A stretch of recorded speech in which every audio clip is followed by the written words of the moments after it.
इस कार्यक्रम के पुण्यार्चक हैं श्री अशोक पहाड़िया, श्रीमती मंजू पहाड़िया, अनिरुद्ध पहाड़िया, सपना पहाड़िया, आश्विन पहाड़िया, पल्लवी पहाड़िया, आर्जव, अव्यान एवं अनाया पहाड़िया, श्रीमती सुमन जैन, श्री महेंद्र कुमार जैन काला, सब परिवार कोची, केरल।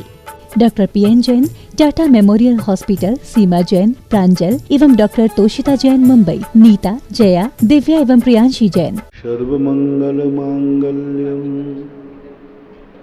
सर्वकल्याण कारकम प्रधानम सर्वधर्माणां जैनम जयतु शासनम जैनम जयतु शासनम। पंच परमेष्टि भगवान की जय हो। आचार्य श्री गुरुवर कुंद कुंद महाराज की जय हो। आचार्य श्री गुरुवर विद्यासागर महाराज की जय हो। परम उपकारी निर्यापक क्षमण मुनि पुंगव श्री सुधासागर जी महाराज की जय। आचार्य संघ की जय हो। कैसी होती हैं वो महान आत्माएं जो कि संसार में समस्त प्रकार के आलम्बन छोड़ करके पूर्ण सुखी हो जाते हैं। आलम्बन के साथ जो सुख मिलता है वह सुख कहीं भी धोखा दे देता है और वो सुख है ही नहीं। इसलिए हमने विगत दिनों से समझा है कि अपनी जिंदगी में एक संकल्प करो, उसके लिए भक्ति करो, उसके लिए साधना करो, उसके लिए तपस्या करो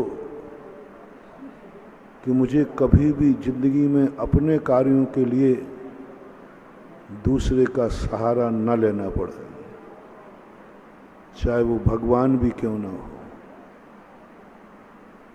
भगवान का सहारा लेना भी ठीक नहीं है, स्वाभिमान नहीं है, लज्जा का विषय है। भगवान का आलम्बन लेना भी गुरु का नहीं, नमोकार मंत्र का नहीं, भगवान की वाणी का नहीं, निरावलंबन।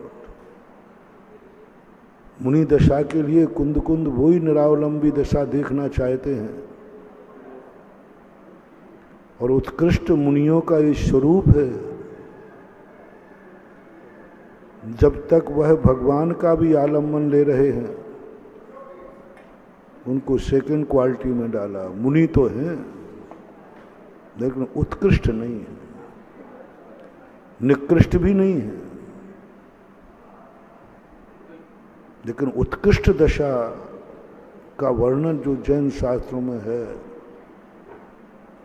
सबसे पहले उत्कृष्ट बनने के लिए पूछा जाता है तुम अभी किसी आलम्बन के साथ तो नहीं जी रहे हो,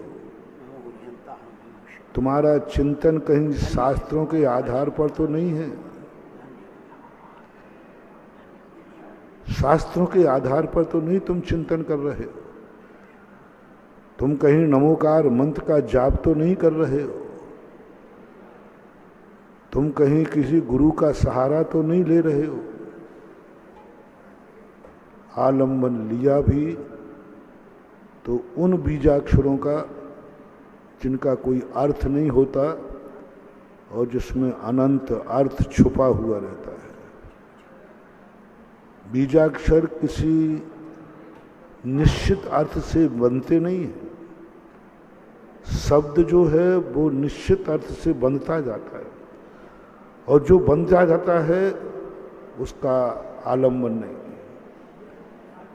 वो तुम्हारे लिए कभी सुख नहीं देता क्योंकि बंध गया, रूढ़ हो गया। जितने शब्द हैं ये रूढ़ किसी ना किसी से बंधे हुए हैं। जितने शब्द हैं वो कोई ना कोई अर्थ को प्रकट करते हैं। जब जब कोई शब्द किसी अर्थ को प्रकट करे और ऐसे शब्दों का हम आलम्बन लें तो हम शुद्ध उपयोगी नहीं हो सकते, शुभोपयोगी ही रहेंगे, शुभोपयोगी ही रहेंगे। क्योंकि हमने अभी उसका आलम्बन लिया है जो किसी की तरफ संकेत कर रहा है। असीम नहीं है, सीमित अर्थ है। सीमित अर्थ बताने वाले शब्दों का आलम्बन भी ठीक नहीं, क्योंकि वो सीमित है। ऐसे असीम चीज को ढूंढो आलम्बन में, बीजाक्षरों को ढूंढो, व्यंजन को ढूंढो, स्वर को ढूंढो, जो किसी से भी नहीं बंधे हो, स्वतंत्र है। बीजाक्षरों के संबंध में जब मैंने चिंतन किया कि इनका क्या ध्यान करूं, ना तो कोई अर्थ निकलता है, ना ये किसी के संकेत करते हैं, लेकिन अब पता चलता है जो व्यक्ति किसी से बंध जाता है उसकी शक्ति सीमित हो जाती है, कुंठित हो जाती है, क्योंकि वो उसी का होके रह जाता है,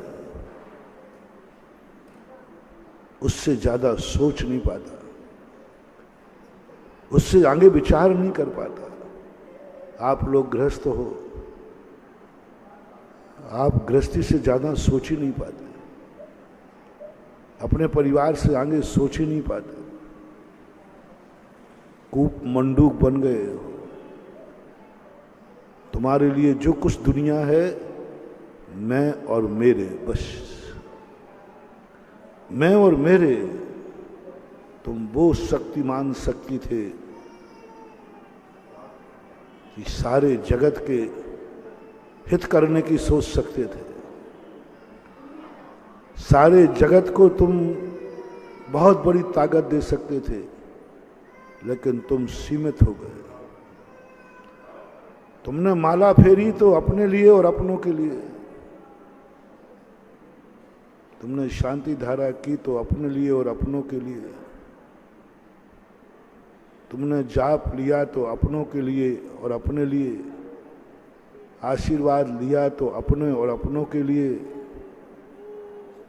मंदिर गए तो अपने और अपनों के लिए, तुमने खुशी मनाई अपने और अपनों के लिए की खुशी मनाई, तुम रोए तो अपने लिए और अपनों के लिए। सब कुछ सीमित तो हो गया। तुम्हारे हाथ की नमोकार मंत्र की माला तो इतनी बड़ी है महानुभाव कि सारे जगत को सुखी करने की भावना रखता है, लेकिन हम बहुत सीमित होते जा रहे हैं। मैंने सोचा अभी जो स्वयंभू शक्ति के संबंध में अपन 1 महीने से चर्चा कर रहे हैं, ये स्वयंभू शक्ति कुंद-कुंद ने कहां से निकाली?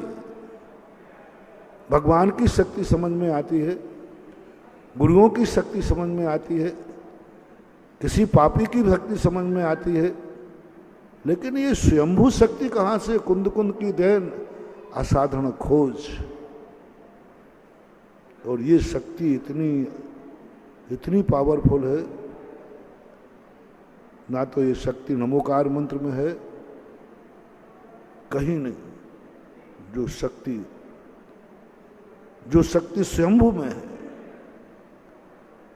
और जिस दिन तुम अपने आप में सारे आलम्बन छूटते जाएंगे, तुम शक्तिहीन नहीं, शक्तिवान बनते जाओगे।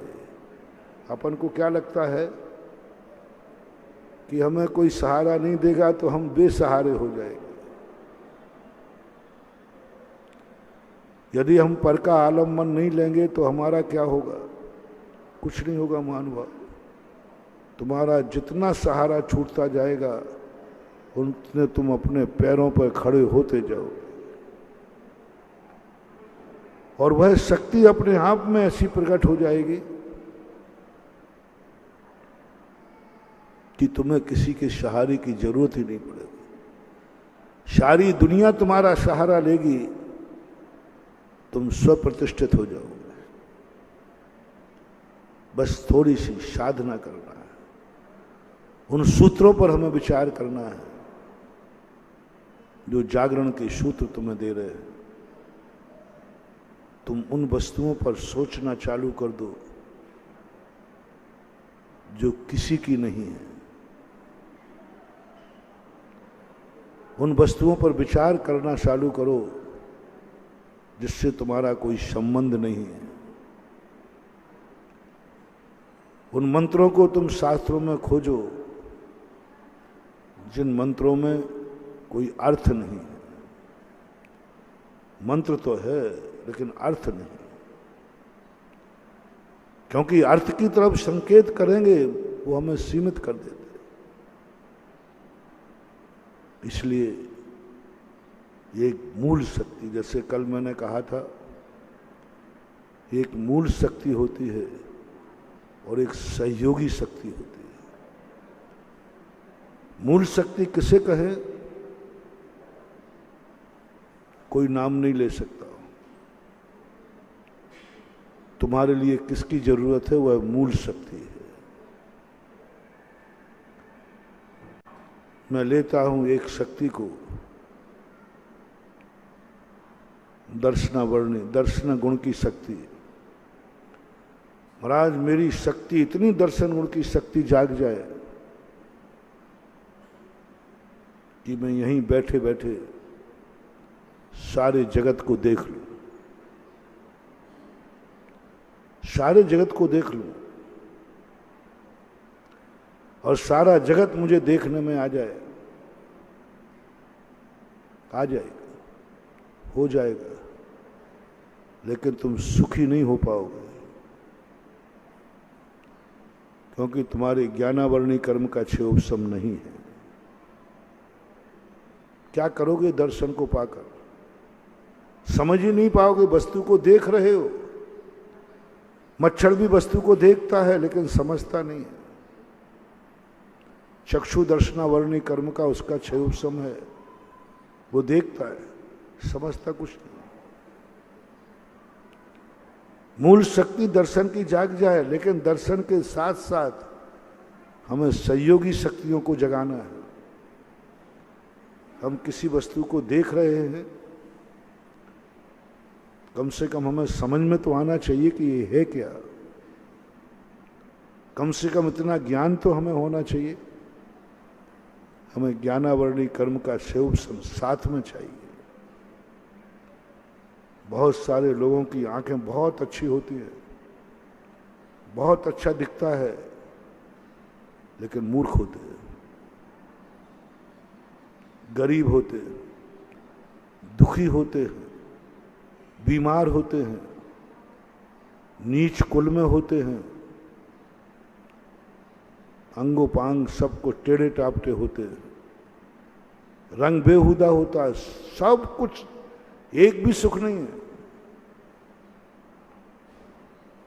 हाथ पैर टेढ़े टापटे, दिखता बहुत अच्छा है, बहुत अच्छा दिखता है, देखने में कहीं कमी नहीं है, लेकिन उसके बाद जो देखने का आनंद है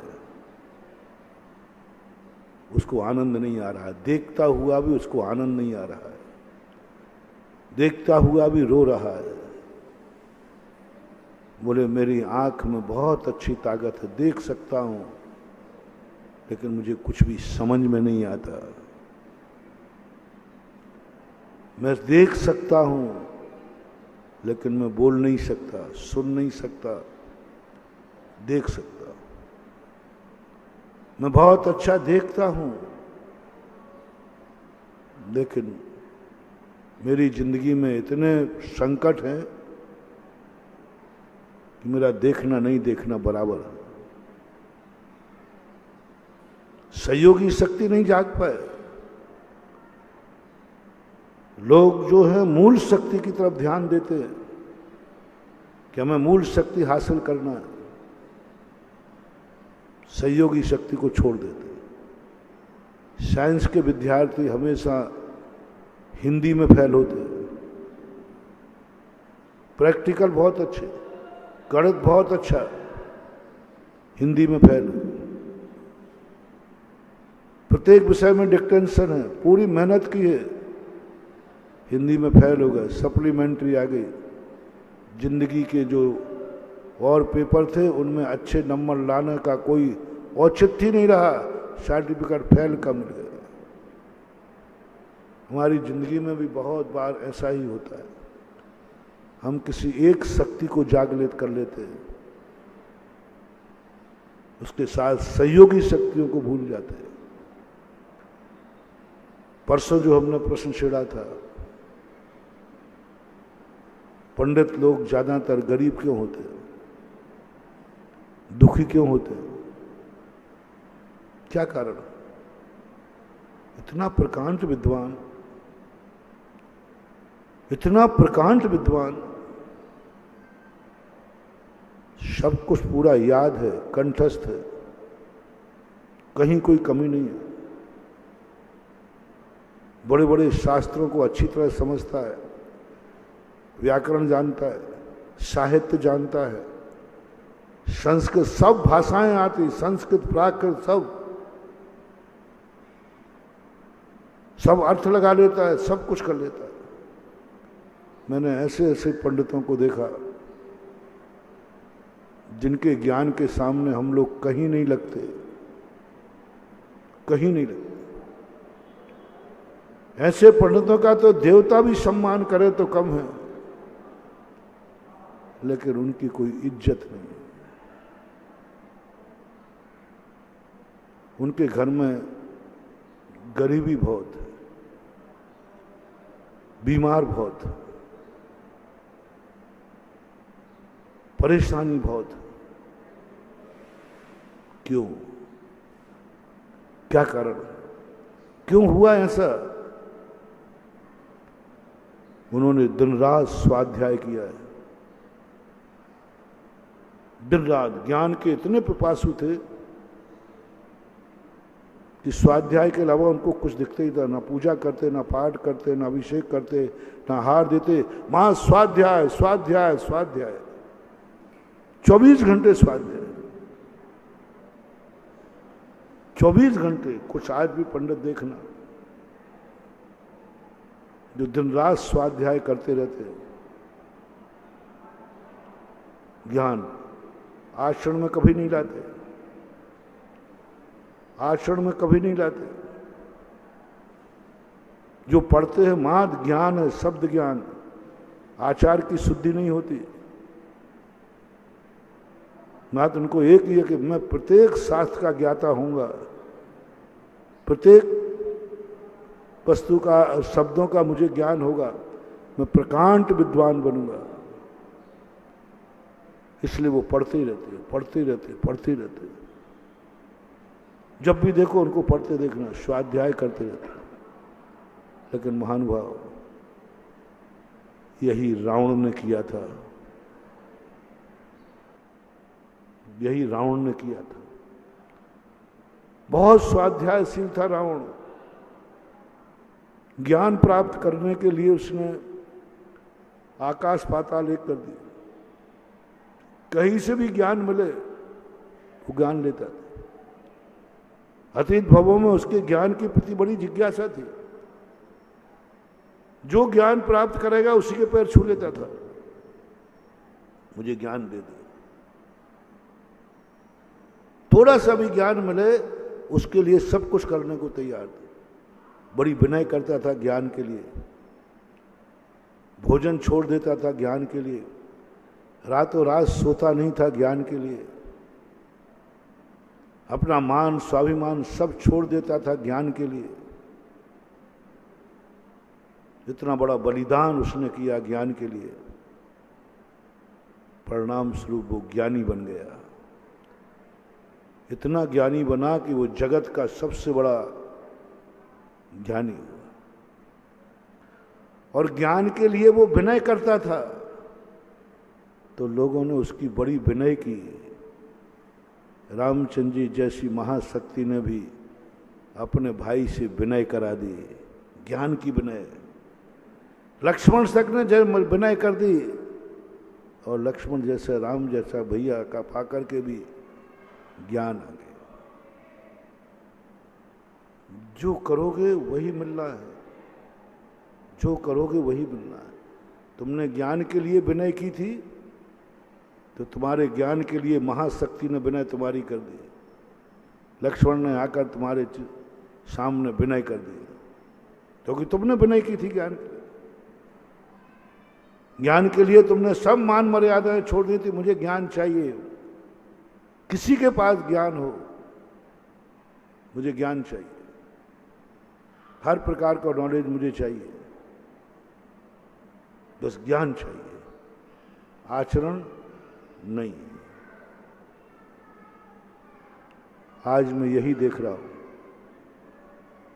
कुछ लोग गृहस्थ, पंडित, समयसार आदि 4-4 बार पढ़ते हैं, दिन भर पढ़ते ही रहते हैं, कोई काम ही नहीं उनका, दिन भर पढ़ते रहते हैं और कुछ नहीं करते, आचरण में बिल्कुल भी नहीं उतारते। जो व्यक्ति दिन रात स्वाध्याय कर रहा है, दिन रात अध्ययन कर रहा है और आचरण में उतारने का भाव भी नहीं आ रहा है, व्रत लेने का भाव भी नहीं आ रहा है, सावधान, ये सब पढ़ने वाले रावण जैसे ज्ञानी बनेंगे। ज्ञानी तो बनेंगे, चारित्रहीन ज्ञानी मर के कहां जाएगा? चारित्रहीन ज्ञानी, अज्ञानी की बात नहीं कर रहा हूं मैं, ज्ञानी की बात कर रहा हूं। ये मर करके रावण जैसे ज्ञानी बनेंगे, रावण बनेंगे। कि ज्ञान तो इनको होगा लेकिन आचरण में आकाश के तारे नीचे तोड़ दूं, लेकिन उसने गुरु से कहा मैं एक दिन का संयम नहीं ले सकता। आजकल के पंडित लोगों की दशा यही है, ज्ञानी तो सब कुछ है लेकिन आचरण के नाम पर 12 व्रत लेने का भाव नहीं हो रहा है। अभी रात्रि की चाय नहीं छूट रही है,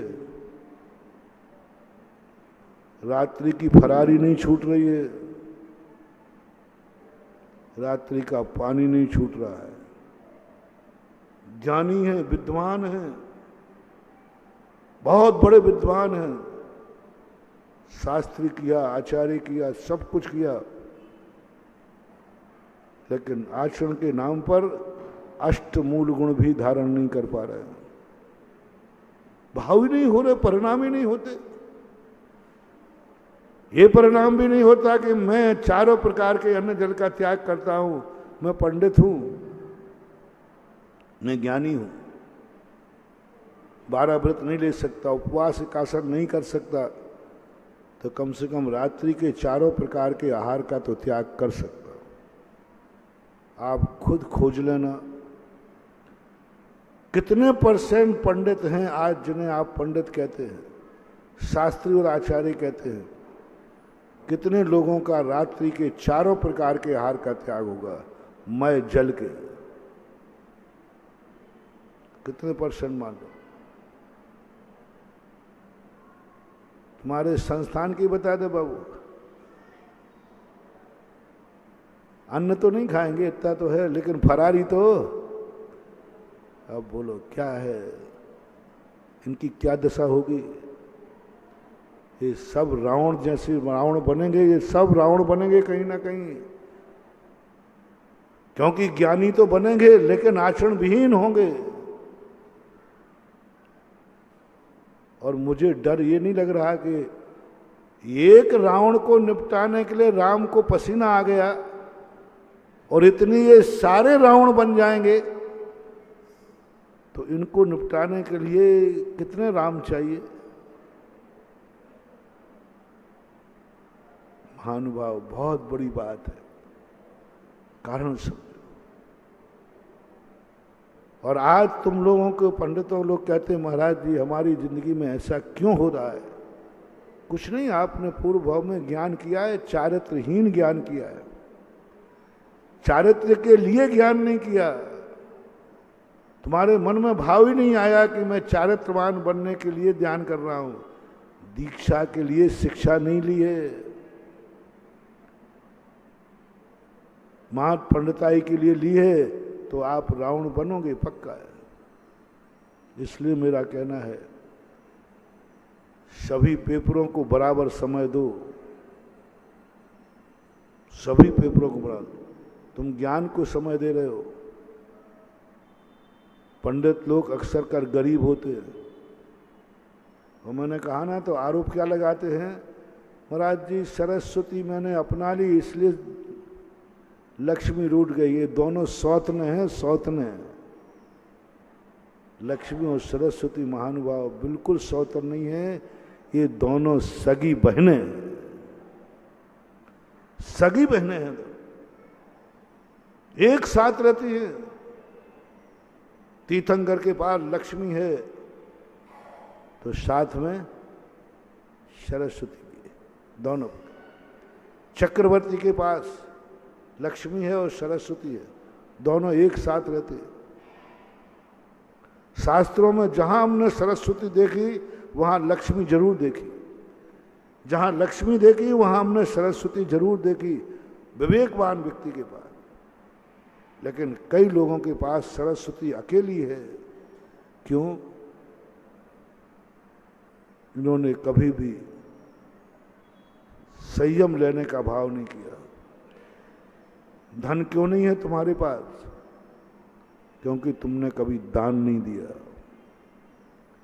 पढ़ने वाले पंडित लोग जितने होते ना, ये दान नहीं देते। कहते महाराज है ही नहीं तो क्या दूं? क्यों नहीं है? ज्ञान आया तो धन क्यों नहीं आया? जब ज्ञान तुमने मेहनत से प्राप्त कर लिया तो धन मेहनत करके भी क्यों नहीं आ रहा है? ज्ञान को तुमने पढ़ाई की तो तुम्हें ज्ञान ही बन गए, तो धन के लिए भी तो तुमने मेहनत की, धनी क्यों नहीं बने? क्योंकि तुमने अपनी जिंदगी में ज्ञान प्राप्त किया, दान नहीं दिया। जब ये कारण मैं हर विद्वान को देखता हूं, प्राय 90% आर्थिक समस्याओं से घिरे रहते हैं। सबकी नहीं कह रहा हूं, जो है। मैंने कि इतना बढ़िया पंडित गरीब क्यों? तो शास्त्रों में खोजने से मिला, इसने ज्ञान तो खूब किया है, ज्ञान तो खूब दिया है, लेकिन एक कौड़ी भी कभी दान में नहीं दी। दान देने का भाव नहीं आया। परिणाम है ज्ञान तो हुआ लेकिन गरीब। और आज भी यही हो रहा है। पंडित लोग कभी दान बोल दे में, अरे राम राम राम राम, समझ लेना चौथे काल का पंडित भटक के आ गया। पंडित मंदिर में जाए और गुल्लक के पास खड़ा दिख जाए, गुल्लक में कुछ डालते हुए दिख जाए, तो मेरा जरूर कहना उसको, आप जरूर जय जयनंद कर लेना, वो चौथे काल का पंडित है। पंडित दान नहीं देता, भाव ही नहीं होते उनके, परिणाम ही नहीं होते, परिणाम नहीं होते। तब मैंने संस्थान के बच्चों को पंडित बनाने के पहले ही, पंडित बनाने को पहले कनिष्ठ में आते ही मैं बच्चों को संस्कार देता हूं। सांगानेर के संस्थान के बच्चों से कहता हूं, ज्ञान के साथ साथ दान को मत भूलना। एक कौड़ी भी देना, एक रुपया भी देना, लेकिन दान देने का मन बनाओ। इसलिए नहीं कि तुम्हारे दान से मंदिर के भंडार भर जाएंगे, इसलिए नहीं कि तुम्हारे दान से कोई, मैंने पहले ही कहा, मैं भगवानों के लिए कभी दान इकट्ठा नहीं करता, मैं किसी तीर्थ क्षेत्र को दान इकट्ठा नहीं करता, मैं किसी भी मंदिर के लिए दान इकट्ठा नहीं करवाता, करवाते ही नहीं। मैं तो अपने भक्त को कभी गरीबी का सामना न करना पड़े इसलिए दान की खेती कराता है। दान को मैं बीज मानता हूं। महानुभाव, यदि तुम्हें संसार में रहना है, हर पंडितों से मेरा आज कहना है कि तुम्हारी पंडिताई पर मुझे गर्व है, लेकिन तुम्हारी गरीबी पर, दुखी पर दुख है। इतनी गरीबी कि शास्त्र बेच के खा रहे हो। करें क्या? इतनी गरीबी के प्रवचन देंगे तो पैसा के लिए प्रवचन दे रहे हो। कहां गई वो परिभाषा? धुनन शिल्प कर स्पर्शान मूर्जा किम पेक्षे, आप तो पंग मनोरंगे।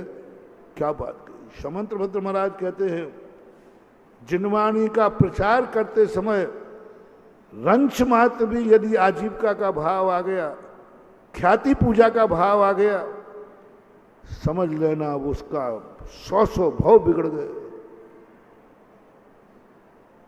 मैं ये नहीं कह रहा हूं कि पंडितों को तुम विदाई देना बंद करो।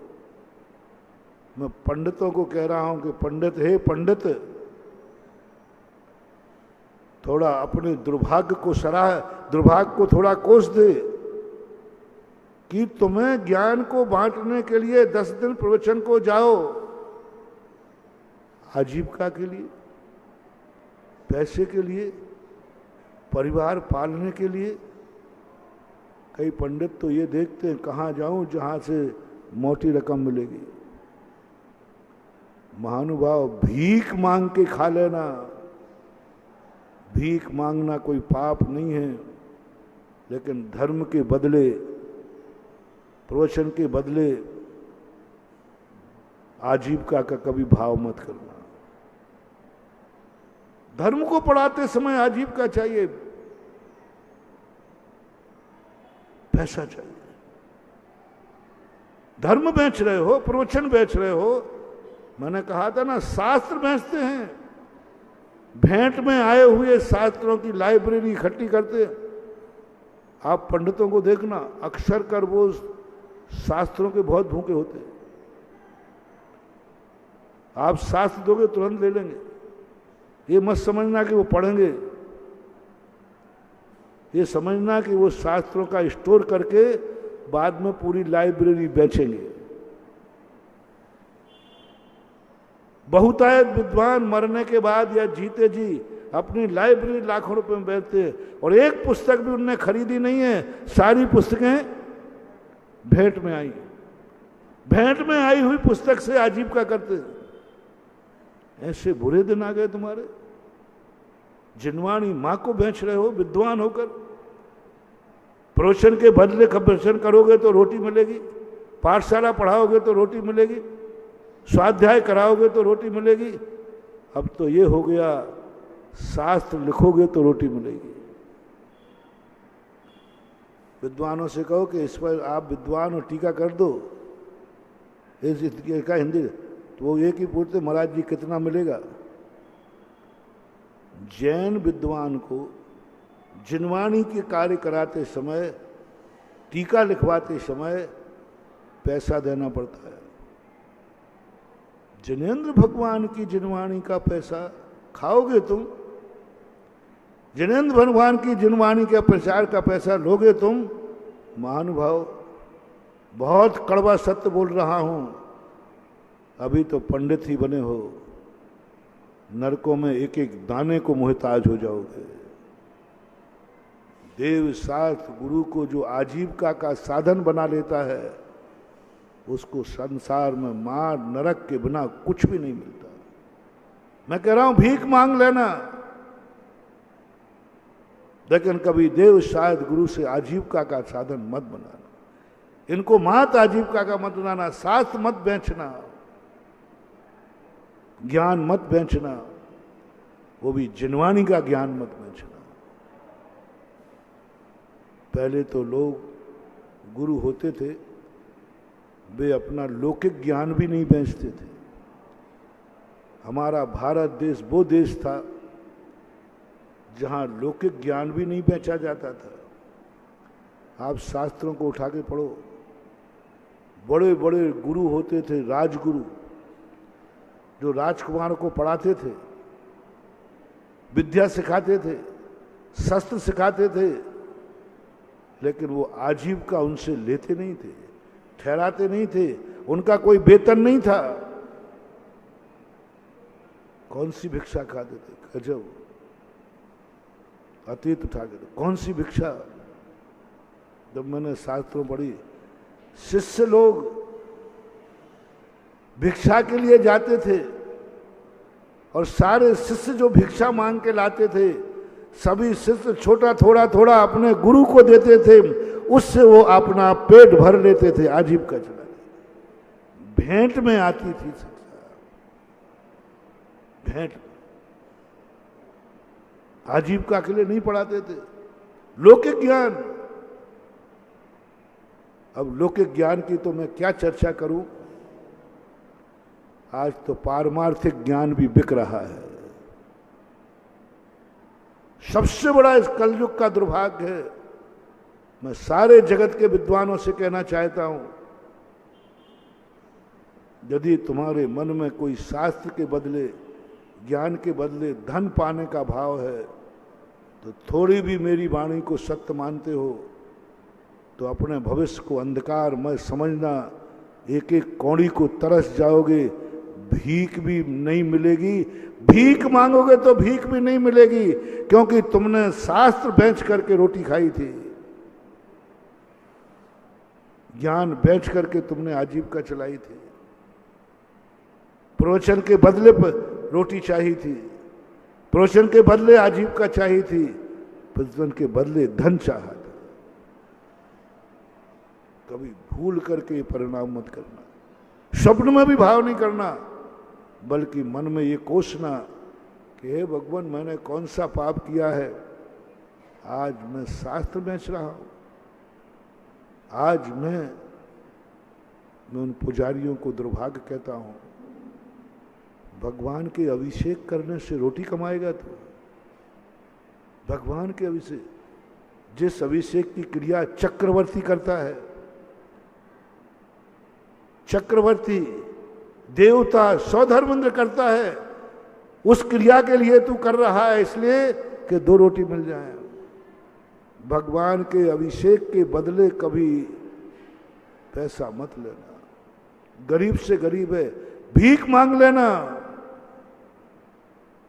मैं जैन हूं, भगवान के अभिषेक का पैसा, भगवान की पूजा का पैसा नहीं, नहीं, कभी भूल करके नहीं लेना, क्योंकि ये तुम्हारी गरीबी का और दुर्भाग्य है। अभी तो कम से कम तुम पूजा करने लायक हो, ऐसे क्षेत्र पर पहुंचोगे जहां भगवान का नाम भी लेने वाला नहीं मिलेगा, क्योंकि तुमने अभिषेक पूजन आजीविका से की है। ज्ञान है, नीच गोत्र है, नीच गोत्र है, क्योंकि हमने कभी किसी की प्रशंसा की नहीं।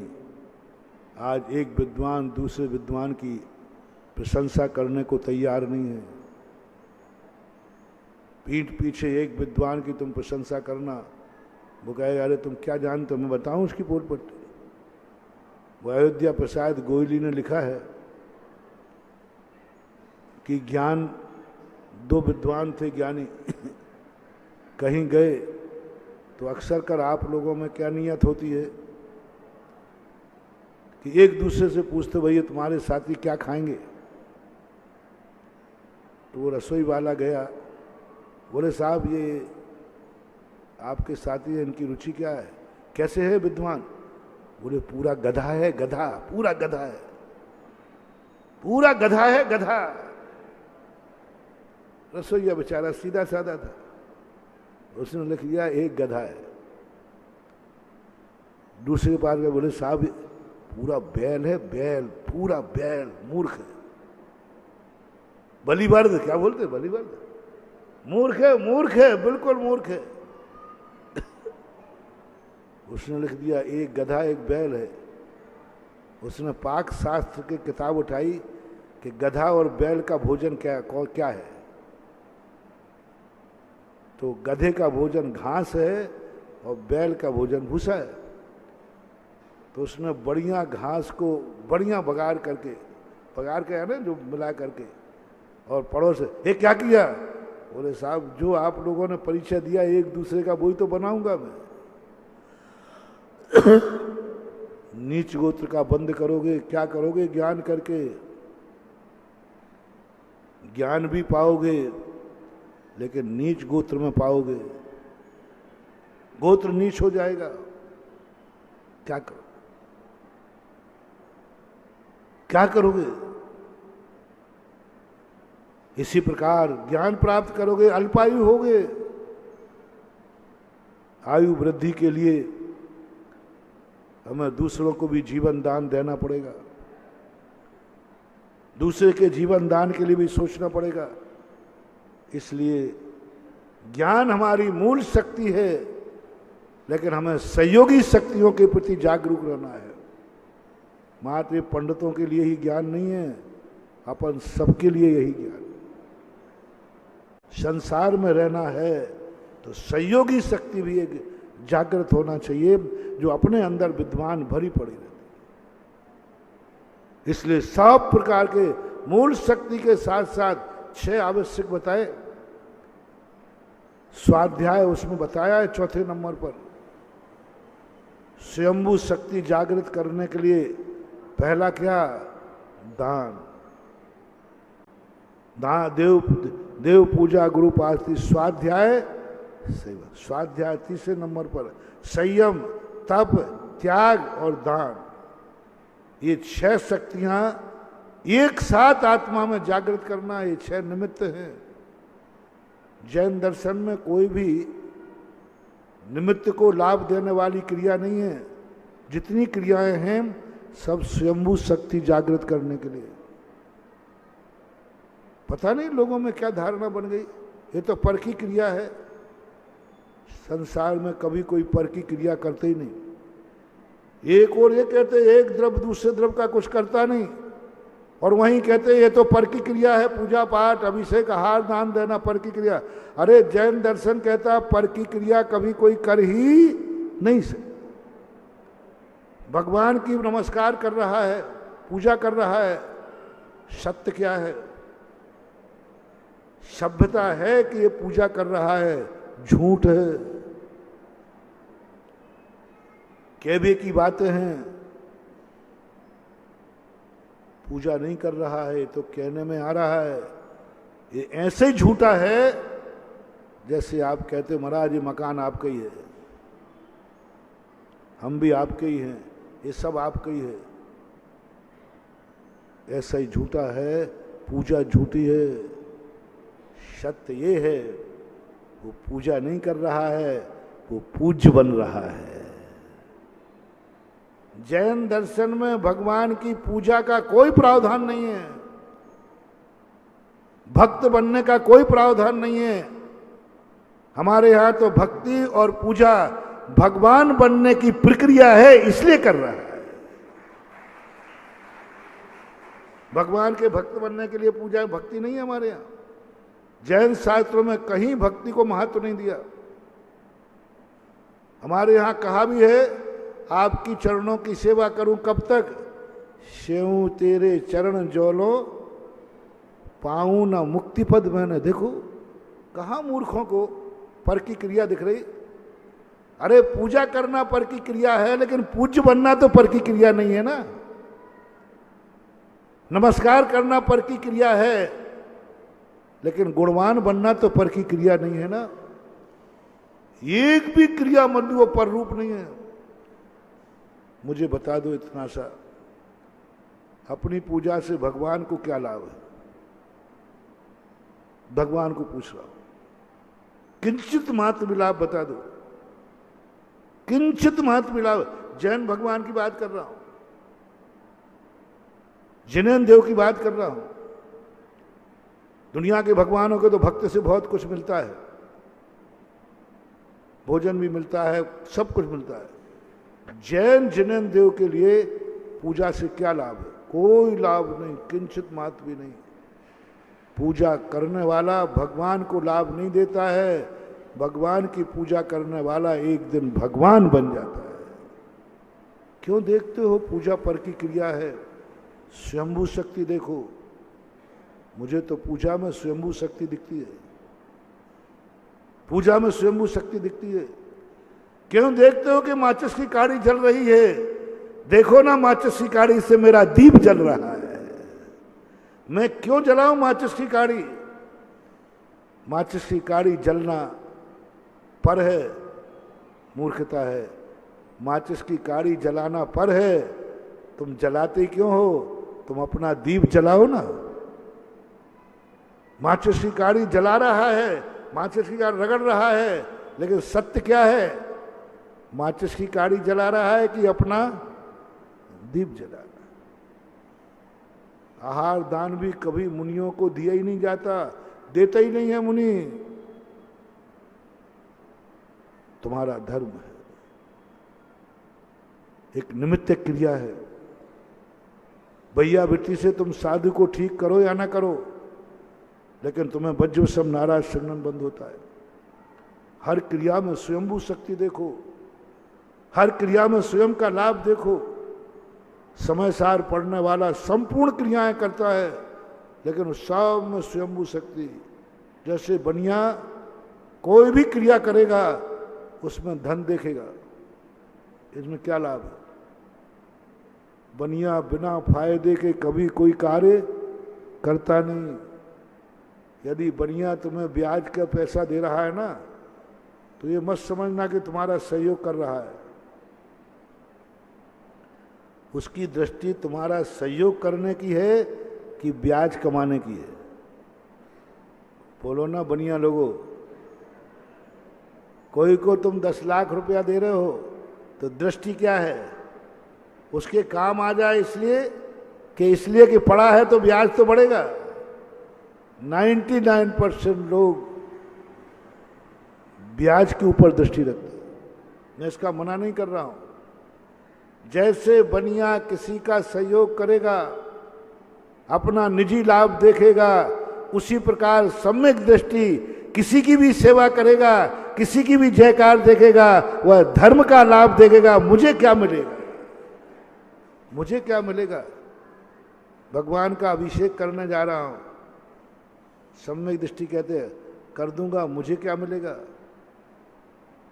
मुझे क्या मिलेगा ये बताओ पहले। तो भगवान का अभिषेक कर रहा है? नहीं, मैं कोई नौकर नहीं हूं भगवान का, मैं कोई पुजारी नहीं हूं भगवान का, मुझे कोई कर्जा नहीं देना है भगवान का, मैं कोई दास नहीं हूं भगवान का। सम्यक दृष्टि कहता है, माता, हे जिनवाणी माँ, हे गुरुदेव, मुझे ये बताओ अभिषेक करूं तो क्यों करूं? मुझे क्या मिलेगा? आहा, क्या बात की। कर्म प्रबंध निगडैरपि हीन ताप्तम ज्ञात्वापि भक्ति वसता परमादिदेवम त्वाम स्वीय कलमस गणोन्मत नाय देव शुद्धोदकैरभिनयामि। बेटा, भगवान का अभिषेक करेगा और तेरी आत्मा का मैल धुल जाएगा। अरे वहां फिर तो जाता हूं, अरे अब तो जाता हूं। शंभू से सबसे बड़ा चमत्कार अभिषेक। नहाते भगवान है और फ्रेश भक्त होता है। नहाते भगवान है, फ्रेश भक्त होता है। पाप किसके धुलते हैं? भक्त। तुम्हें क्यों दिख रहा है कि अभिषेक पर की क्रिया है? ये कहने में आ रहा है कि हम भगवान का अभिषेक कर रहे हैं। सत्य यह है कि वह खुद अभिषिक्त होकर निर्मल हो रहा है, स्वयं निर्मल हो रहा है, स्वयं पवित्र हो रहा है। कहने में आ रहा है। ये विवेक तुम लोग खो बैठे हो। स्वाध्याय करने वालों को समय सार पढ़ने के बाद इनको स्वयंभू शक्ति गायब हो गई है। इनको हर चीज में पर शक्ति दिखती है। ये तो पर है, ये तो पर है, ये तो पर की क्रिया है। अरे क्रिया किसी की भी सही, लाभ किसको है? लाभ किसको है? मांगनंदी महाराज ने ये कहकर के सबकी आंखें खोल दी। मूर्ख, भगवान को नहाना तो बहाना है। उनके नहाए बिना कर्म नहीं कटेंगे तेरे, इसलिए तू भगवान को नहाएगा तो तेरे पाप कट जाएंगे। पूजा करना कहने की बातें है बंधु, जितना जितना हम भगवान को पूजा करेंगे उतने उतने हद तक हम भी पूज्य बनेंगे। क्यों दिखता है तुम्हें कि हम भगवान की पूजा कर रहे हैं? क्यों नहीं दिखता है कि मैं पूज्य बन रहा हूं? पूज्य बनना क्यों दिखता है कि मैं महाराज को आहार दे रहा हूं? क्यों नहीं दिखता है मेरे भंडारे भर रहे हैं? खेत में बोने वाला किसान बीज बोता है तो क्या सोचता है? मैं खेत को हरा कर रहा हूं कि हमारे लिए भंडारे भर रहा हूं? खेत में बीज बो रहा है, बोते समय उसके मन में क्या आ रहा है? खेत को हरा कर रहा हूं, भाव भी नहीं आएगा। बोते समय क्या भाव आता है? मैं अपना भंडारा भर रहा हूं। इसी प्रकार तुम्हें दान देते समय ये भाव क्यों आ रहा है कि मैं मंदिर को दान दे रहा हूं, भगवान को दान दे रहा? मैंने तीर्थ पे इतना दान दिया। मूर्ख कहीं के, किसान से सीख। किसान बोता खेत में है, फेंकता खेत में है, लेकिन कभी उसका भाव नहीं आता कि मैं खेत को दे रहा हूं। उसका भाव यही आता है मैं अपना भंडारा भर रहा हूं। और तुम्हें कितना भाव आता है? मैं दूं क्या? इतना तो मंदिर को दे दिया, कितना दूं? मूर्ख, दान देते समय कभी मत सोचना कि मैंने कितना दे दिया। दान देते समय सोचना ये खेत है, मैंने जमीन में बीज बो दिया, भंडारा तो मेरा ही बनना है। दान से भोग मिलता है, संपदा मिलती है, फसल मिलती है। स्वप्न में भी भाव नहीं आए कि मैंने मंदिर को दान दिया है। नहीं, मैंने अपना भंडारा भरा है, मैंने भगवान के लिए मंदिर बना दिया। नहीं, मैंने अपने महलों के रहने का इंतजाम कर लिया है। अभी चौलेश्वरों मैंने कहा था ना कि तो मंदिर का, भगवान का मंदिर बनाते हो। कोई पूछे क्यों मंदिर बनाया? नहीं, अगला जन्म मेरा फुटपाथ पे ना हो, मेरे मम्मी पापा के पास मेरे जन्मने के पहले महल हो और मैं अपने बाप के मकान में जन्मूं, बाप के मकान में जन्मूं। इसलिए मैं आवास दान दे रहा हूं। आवास दान का फल मोक्ष का ना हो करके सांसारिक दृष्टि से भी यदि सोचे तो आवास दान दे रहे हो, अपने आवास का इंतजाम कर रहे हो। मैं सबसे ज्यादा तुम्हें क्यों प्रेरणा देता हूं दान की? मैं अपने भक्तों का दुश्मन नहीं हूं रे। हमें उनके पास पैसा बुरा नहीं लगता है। और मेरा नेचर है, जब कोई मंदिर बनता है, कुछ बनता है, तो मैं माला फेरता हूँ, हे भगवान ये मंदिर मेरे भक्त के हाथ से बनना चाहिए, दुश्मन से नहीं। तुम लोग क्या सोचते हो? और महाराज जी कोई दूसरा ले जाए तो अपना बच जाए।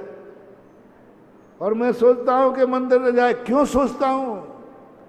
क्या जरूरत पड़ी इतने मंदिरों की?